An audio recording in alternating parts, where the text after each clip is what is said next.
Buongiorno da Sicilia 24, questi titoli di oggi. Ramacca nel Catanese sorprende un ladro in casa, lo accoltella durante la colluttazione. Il malvivente, ricoverato in rianimazione, è stato arrestato. Indagini in corso per chiarire se si sia trattata di legittima difesa. Prima i gesti irriverenti, poi l'aggressione con un coltello a scatto. A Catania un 24enne finito sotto obbligo di dimora con l'accusa di tentato omicidio aggravato. Decisive le immagini di videosorveglianza. Un corpo sull'asfalto, un'auto che lo travolge, un giallo ancora da chiarire. A Licata la morte di un 65enne al centro delle indagini. Sarà l'autopsia a ricostruire cosa sia accaduto prima dell'investimento.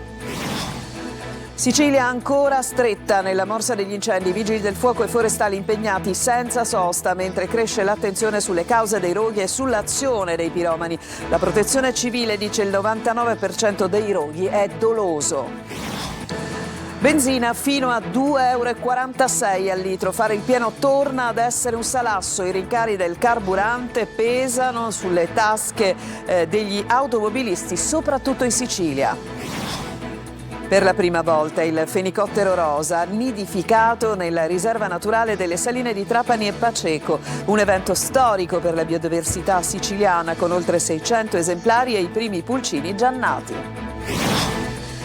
Calcio a Catania è quasi fatta per il ritorno di Michael Liguori. Per l'esterno, classe 99, si attende solo l'ufficialità dopo le visite mediche. Intanto testa al ritiro di Norcia con Longo chiamato a valutare la rosa e le possibili uscite. Serie B, Bozzolan è un nuovo giocatore del Palermo in arrivo dalla Reggiana in prestito. I rosanero ora puntano a un esterno offensivo.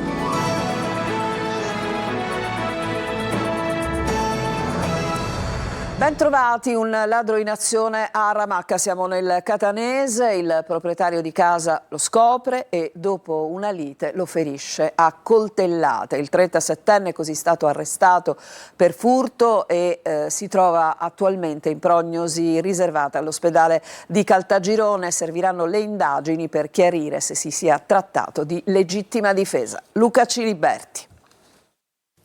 Sorprende un ladro a rubare dentro la propria abitazione a Ramacca nel Catanese e lo accoltella al culmine di una violenta colluttazione. Il proprietario di casa, un cinquantenne, al suo rientro avrebbe visto l'uomo incappucciato all'interno della cucina e sarebbe intervenuto immediatamente. Avrebbe preso un coltello da caccia e durante una lite tra i due avrebbe ferito il rapinatore di 37 anni, originario di un paese dell'est Europa. Il ladro, in un primo momento, sarebbe riuscito a fuggire, ma è stato poi rintracciato a poca distanza dall'abitazione dai carabinieri di Palagonia. Al momento il rapinatore è ricoverato in prognosi riservata all'ospedale Gravina di Caltagirone con ferite plurime perforanti all'addome e al torace ed è piantonato in stato di arresto dalle forze dell'ordine con l'accusa di rapina e lesioni personali aggravate. Sul posto sono intervenuti i carabinieri della stazione di Ramacca per i primi accertamenti e i militari della sezione investigazioni scientifiche del nucleo investigativo di Catania per i rilievi tecnici. Da una prima ricostruzione dei fatti sembra che sia stato proprio il proprietario dell'abitazione a chiamare immediatamente i carabinieri e avrebbe consegnato lui stesso l'arma agli investigatori. Al momento l'ipotesi è di legittima difesa, ma le indagini dovranno chiarire l'esatta dinamica dei fatti. Sul caso ha aperto un'inchiesta alla Procura di Caltagirone competente per territorio, guidata dalla procuratrice Rosanna Casabona. A Scordia un carabiniere ferito con una coltellata al fianco, sferratogli da un 28enne in forte stato di agitazione. Il militare era stato chiamato dal fratello del giovane che minacciava di suicidarsi. Per fortuna non è in pericolo di vita, l'aggressore è stato arrestato. E adesso sempre a Catania un 24enne di Paternò è stato accusato di tentato omicidio pluriaggravato nei confronti di uno straniero trovato in una pozza di sangue a Catania lo scorso 3 maggio. La lite sarebbe scaturita da alcuni gesti poco eleganti dello straniero. Orazio Longo.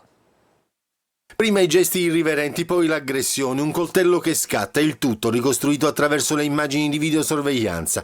Quello che si vede è un uomo a torso nudo, apparentemente brillo, che fa gesti poco eleganti, poi arriva un altro uomo che gli si scaglia contro. La polizia di Catania ha messo sotto obbligo di dimora un paternese di 24 anni, accusato di tentato omicidio pluriaggravato, porto e detenzione di strumenti atti a offendere, uso di un coltello a scatto, futili motivi, nonché della finalità della discriminazione razziale, avendo rivolto espressioni offensive di natura razzista. Il fatto è avvenuto la sera del 3 maggio scorso nel centro storico di Catania. Il ragazzo a torso nudo, straniero, è stato trovato riverso per terra in una pozza di sangue in stato confusionale, non in grado di chiarire né l'identità del suo aggressore né la dinamica di quanto accaduto. È stato ricoverato per ferite da taglio alla testa, al dorso e al limitorace sinistro, con prognosi di 30 giorni. Secondo gli inquirenti, che hanno anche ascoltato alcuni testimoni, il ferimento sarebbe stato originato dai gesti irriverenti posti in essere dalla persona offesa nei confronti dell'indagato, quindi da un breve scambio di battute, seguito dall'estrazione da parte dell'indagato stesso di un coltello con cui avrebbe colpito ripetutamente lo straniero, sferrandogli i più fendenti. Un uomo trovato morto in strada, poi travolto da un'auto. In realtà però a Licata è giallo sulla morte di un 65enne. La salma è stata trasferita in obitorio e potrebbe essere disposta all'autopsia. Indagano i carabinieri. Davide Sardo.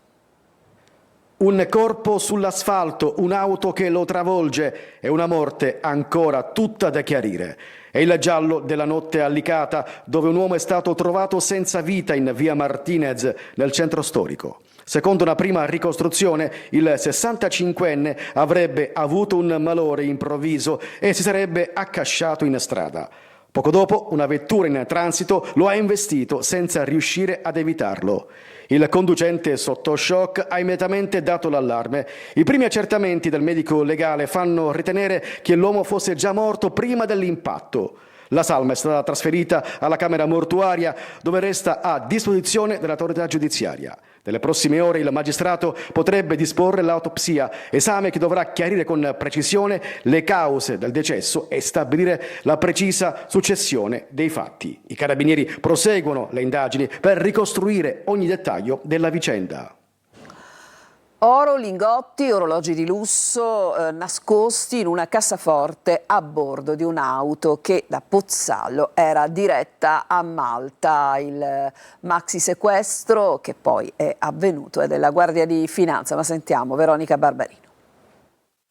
Un tesoro nascosto in una cassaforte a bordo di un'auto diretta a Malta. È la scoperta fatta al porto di Pozzallo nel Ragusano, dove Guardia di Finanza e Agenzia delle Dogane hanno sequestrato 31 lingotti d'oro per un valore di circa 177.000 euro, insieme a lingotti d'argento, gioielli e orologi di lusso. Il carico era trasportato da un cittadino siriano, fermato durante un controllo allo scalo portuale prima dell'imbarco. L'intero patrimonio è stato sequestrato con l'ipotesi di reato di ricettazione e l'uomo è stato denunciato. Ma non si tratta di un caso isolato. Dall'inizio del 2026 i controlli sulle movimentazioni transfrontaliere nello stesso scalo hanno portato mesi fa al sequestro di 2 lingotti d'oro del valore di oltre 77.000 euro a un cittadino italiano e da gennaio a oggi all'individuazione totale di oltre 839.000 euro di contanti non dichiarati. Di queste somme, dopo gli accertamenti, più di 257.000 euro sono stati sequestrati. Questi risultati sono il frutto del rafforzamento dell'attività di controllo dato dal protocollo d'intesa tra le due amministrazioni, con l'obiettivo di contrastare il riciclaggio, il trasferimento illecito di capitali e i traffici transfrontalieri. Maurizio De Lucia, procuratore capo a Palermo, lancia un allarme tra i tanti, fa sicuramente eco quello legato al controllo sulle carceri. Dice De Lucia, non sono più sotto il controllo dello Stato. Sentiamo Marco Gullà. Le carceri non sono più sotto il controllo dello Stato, vi sono call conference tra chi sta fuori, chi sta dentro e chi è in un altro carcere. Le carceri non esplodono soltanto perché i detenuti non vogliono farle esplodere. Il procuratore di Palermo, Maurizio De Lucia, lancia l'allarme, lo fa nel corso di un incontro ai cantieri culturali della Zisa a Palermo. Il controllo delle carceri, ha aggiunto il procuratore, appartiene solo alle organizzazioni criminali che vogliono lasciare le cose per come sono. Poi il procuratore De Lucia Lucia torna sulle intimidazioni e sul pizzo. Ancora sono pochi i commercianti che denunciano, dice. Se noi avessimo le denunce abbiamo oggi strutture per cui possiamo rispondere in tempi rapidissimi. Purtroppo ancora oggi una serie di fattori limitano queste attività. Un problema serissimo per il procuratore. Senza denunce non si possono sviluppare determinate indagini. C'è ancora una significativa voglia di mafia che proviene dal circuito del terziario, aggiunge De Lucia, e le ultime indagini ci dicono che c'è chi ha fatto sparire le bottigliette incendiarie che sono state trovate fuori dal proprio negozio. Sono parte dei territori che ormai sono esenti dal fenomeno del racket, altre parti, soprattutto le borgate della periferia, dove la presenza mafiosa è, come si vede, ancora molto pervasiva. Il boss Salvatore Verga dal carcere imponeva il pizzo tramite i suoi uomini, e non solo, perché il 35enne voleva imporre il racket anche agli imprenditori che aprivano attività in Belgio o in altri stati. A tutti i locali siciliani che ci sono in Belgio, diceva Verga ad un suo fedelissimo, gli devi domandare il pizzo. Cosa Nostra ha un legame, come dire, soggettivo con le sue vittime. Se la vittima si sposta fuori dal territorio rimane un obiettivo dell'organizzazione. Pensiamo ad esempio alla mafia di Gela, che è molto presente a Busto Arsizio. Non è che chiede il pizzo ai commercianti di Busto Arsizio, chiede il pizzo ai commercianti di quella comunità gelese che si sono trasferiti a Busto Arsizio. Cambiamo decisamente argomento perché scendono le temperature in Sicilia, il caldo però resta, così come i focolai di incendio ancora attivi, ma la pausa è l'occasione per un primo bilancio dei danni. 7 giorni di caldo e incendi hanno devastato colture, patrimonio boschivo e distrutto case rurali e di campagna, causando anche una vittima e decine di intossicati. Maglio Viola. 300 milioni di euro è la stima provvisoria e informale dell'entità dei danni dovuta agli incendi dell'ondata di calore che in Sicilia ha causato circa 1500 roghi in una settimana. Il caldo adesso è in attenuazione e con esso anche gli allarmi, ma ancora non sono del tutto rientrati. 7 province siciliane restano in allerta rossa incendi anche oggi per effetto della scarsa umidità al suolo. Si salvano soltanto Catania e Messina. Palermo, che negli ultimi giorni ha vissuto la situazione peggiore dal punto di vista dei colpi di calore, adesso non è più da bollino rosso per le ondate di calore, appunto, e le temperature sono in attenuazione anche domani. Una pausa che secondo i meteorologi durerà però 3-4 giorni, poi il caldo tornerà ad essere forte al di sopra dei livelli di stagione.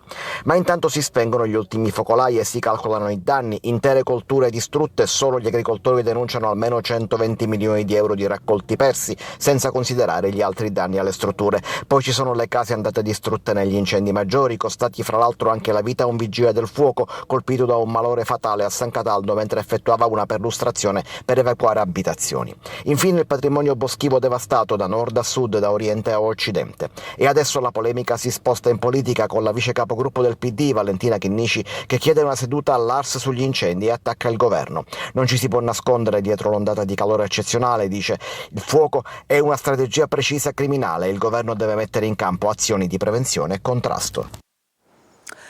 E l'avete sentito, in chiusura di questo pezzo c'è la mano dei criminali, dei piromani dietro i roghi. Il 99%, così dice Salvo Cocina, capo della Protezione Civile regionale in Sicilia, è appunto opera della mano dell'uomo. Ma sentiamo Luca Ciliberti.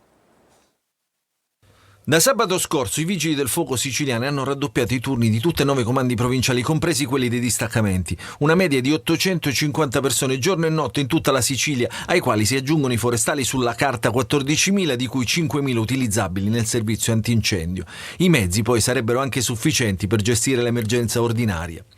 Quindi non è una questione di uomini o di mezzi. La situazione di questi giorni, in cui la Sicilia ha cominciato a bruciare praticamente ovunque, ha acceso i riflettori sulle dinamiche che dovrebbero centrare le cause anche sui controlli. Il 99% degli incendi sono dolosi o colposi per mano umana, approfittando delle temperature elevate e del calore che abbiamo avuto e del vento. Occorre presidiare il territorio, forze dell'ordine, dipendenti comunali, protezione civile, tutti dobbiamo essere presenti in modo che queste persone non commettano questi atti.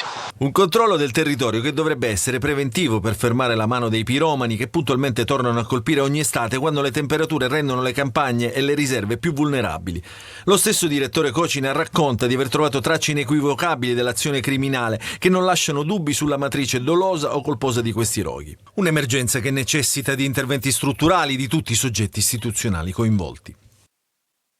Emergenza tra le emergenze, i blackout elettrici che segnano anche in modo drammatico la vita delle persone, da Palermo al Catanese, tanti casi di città e quartieri al buio anche per oltre 24 ore. Adesso si chiedono interventi urgenti e definitivi. Orazio Longo.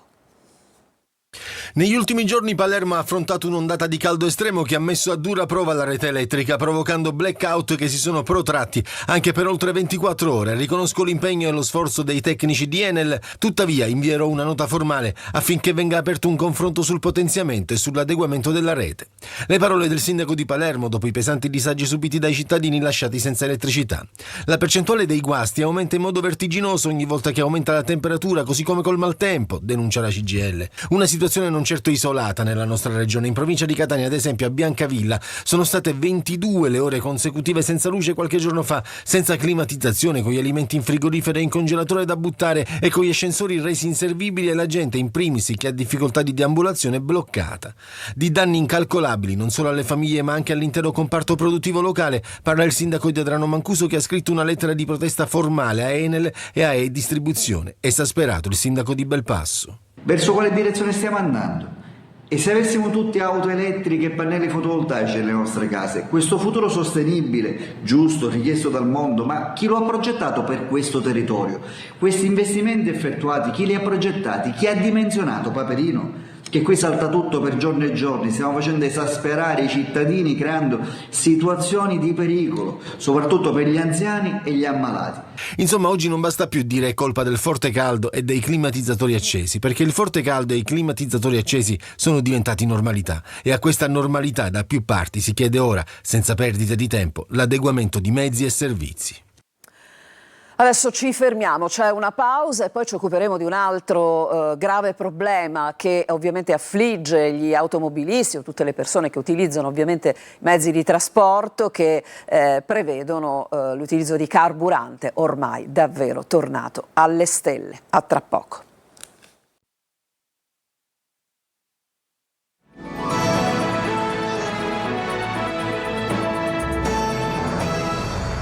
Siamo tornati in studio, adesso ci occupiamo del costo dei carburanti. Di nuovo alle stelle tra automobilisti, tassisti, autotrasportatori cresce davvero la preoccupazione per il nuovo aumento dei costi. Desiree Ferlito. A volte anche per andare a comprare il pane prendevo la macchina, adesso preferisco andare in bici o fare 2 passi a piedi. Il pieno torna a fare paura. Dopo lo stop al taglio delle accise, benzina e diesel sono tornati a correre e proprio nel cuore dell'estate fare rifornimento pesa sempre di più sul bilancio delle famiglie. Io mediamente mensilmente ho un costo sui 200 euro in più rispetto a prima. Il prezzo medio della benzina sfiora ormai i 2 euro al litro, mentre il diesel arriva a costare 2,46 euro al litro. Prima cercavo di mettere e la mettevo la benzina una volta a settimana, adesso con 20 euro 3-4 giorni devo subito rimettere il pieno. Ma prima un pieno era 12 euro perché ho lo scooter, ora è 15 euro. In Sicilia rinunciare all'auto è spesso impossibile. Tra piccoli comuni, lunghe distanze e collegamenti pubblici non sempre efficaci. Il carburante diventa spesso una scelta obbligata che si traduce in un inevitabile aumento. A pagare il conto non sono solo gli automobilisti, aumentano i costi anche per gli autotrasportatori e le imprese. Secondo te può incidere sui costi di consegna? Sì, certo, ovviamente sì. Aumenta il prezzo del gasolio, aumentano la materia prima che è il cibo, il mangiare, i trasporti e tutto. L'aumento della benzina incide sul costo? Tantissimo, sì, tantissimo. Noi stiamo mettendo abbastanza al mese. Ma questo lo paga poi il cliente? No, lo paghiamo noi. Ogni pieno dura pochi giorni, le conseguenze di questi rincari invece rischiano di pesare molto più a lungo su un'economia che continua a fare i conti con il carovita. Come lo Stato ci deve guadagnare e allora per colpa degli altri ci andiamo anche noi nel mezzo. Se dovesse descrivere con una sola parola l'aumento della benzina, quale sceglierebbe? Una follia. È pazzesco. E adesso una notizia, un prelievo di organi è stato eseguito all'ospedale Garibaldi Inesima di Catania da un bambino di 7 anni che era ricoverato nel reparto di rianimazione pediatrica. Sono stati prelevati fegato, reni e cornee, grazie alla collaborazione tra diverse equip specialistiche dell'Ismet di Palermo, del Policlinico di Bari e dell'unità operativa complessa dell'oculistica dello stesso nosocomio Etneo.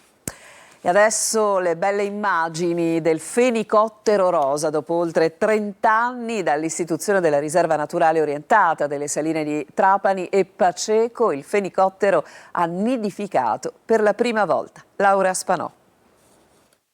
Un evento destinato a entrare nella storia della conservazione della natura. In Sicilia per la prima volta il fenicottero rosa ha nidificato all'interno della riserva naturale orientata delle saline di Trapani e Paceco, gestita dal WWF, dando vita al primo sito riproduttivo della specie nella Sicilia occidentale. Un risultato che rappresenta il coronamento di oltre 30 anni di attività, tutela e valorizzazione di uno degli ecosistemi umidi più importanti del Mediterraneo.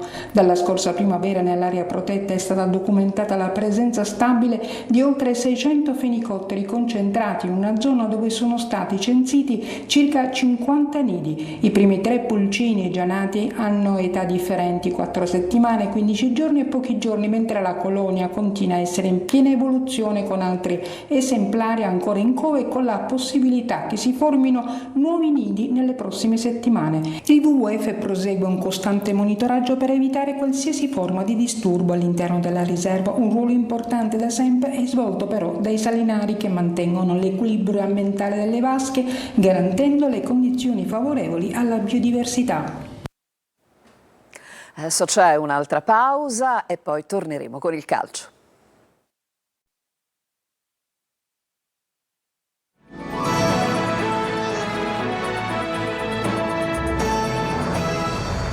Siamo al calcio, il Catania porta a casa un altro giocatore, vicinissimo anche l'attaccante Liguori, ex Foggia, Padova e Salernitana, con un avvio di carriera proprio a Catania. Marco Carli.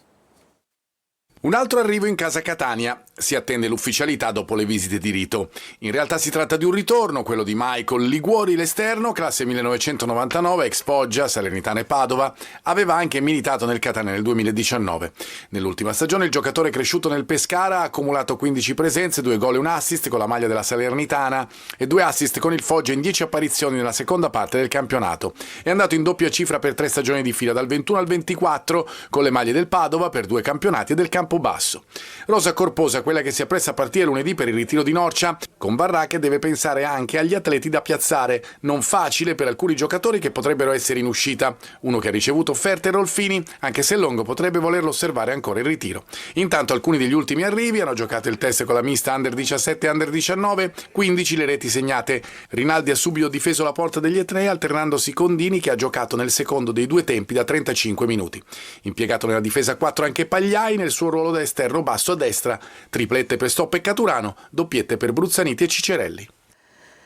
Le ultime del mercato anche per il Palermo, sentiamo Marco Gullà.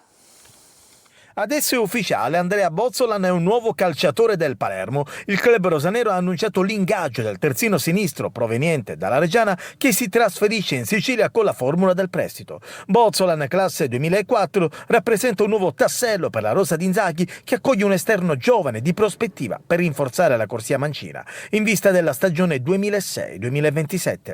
Ma al Palermo serve adesso un esterno offensivo, un giocatore che possa alzare il livello di qualità della rosa. La trattativa per Rao, considerata quasi chiusa da giorni, ma sospesa in attesa del Napoli, si è trascinata troppo a lungo. Il Palermo ha scelto di defilarsi di fronte a un'asta scatenata dal club campano, intenzionato a fare cassa. Si vedrà nei prossimi giorni. Intanto i rosanero proseguono la preparazione in Val Gardena. Per il trequartista Dennis Jonsen le sensazioni sono più che positive. La mia sensazione adesso è molto molto buona. La squadra sembra più forte dell'anno scorso, che era difficile perché eravamo forti. Sì, la mia sensazione è buona. I nuovi arrivati sono buoni giocatori, sembra che vanno bene dentro il gruppo. Sì, sto facendo bene. Per il Palermo domani altro test amichevole, siciliani che affronteranno i tedeschi del Norimberga. Ed è tutto, il telegiornale finisce qui, grazie per averci seguito, prossimo appuntamento alle 19.